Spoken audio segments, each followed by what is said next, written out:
Teacher ஆகணும்னு ஒரு exam இருக்கு. So this exams and how to prepare for that career. What career I should choose? நான் வந்து better ஆகணும், இல்லை நான் ஒரு டிசைனர் ஆகணும், ஃபேஷன் டிசைனர் ஆகணும். சில குழந்தைங்க வந்து சொல்கிறாங்க ஃபேஷன் டிசைனர் ஆகணும். ஃபேஷன் டிசைனர் ஆகிறதுக்கு I have to develop myself. நான் அந்த அந்த அந்த விஷயத்தை பார்க்கணும். ஃபேஷன் டிசைனர் எப்படி பார்ப்பாங்க, அந்த பொருளில் அந்த மாதிரி நம்ம திருஷ்டி மாறணும்.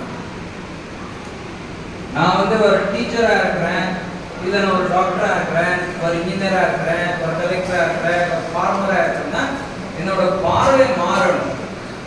அந்த மாதிரி நான் பார்க்க தெரியணும். நான் ஃபார்மராக இருக்கிறேன், நான் வந்து ஒரு பெரிய ஒரு அக்ரிகல்ச்சர் ஒரு ஷாப் வைக்கலான்னு இருக்கிறேன், அக்ரிகல்ச்சர் ஒரு ப்ரொமோஷன் பண்ணலான்னு இருக்கிறேன், ஒரு பூவோட ஒரு கடை வச்சுக்கலாம், ஒரு ஹார்டிகல்ச்சர் ஒரு ஃப்ளோரிகல்ச்சர் அப்படின்னு எனக்கு ஒரு ஆசை இருக்கு.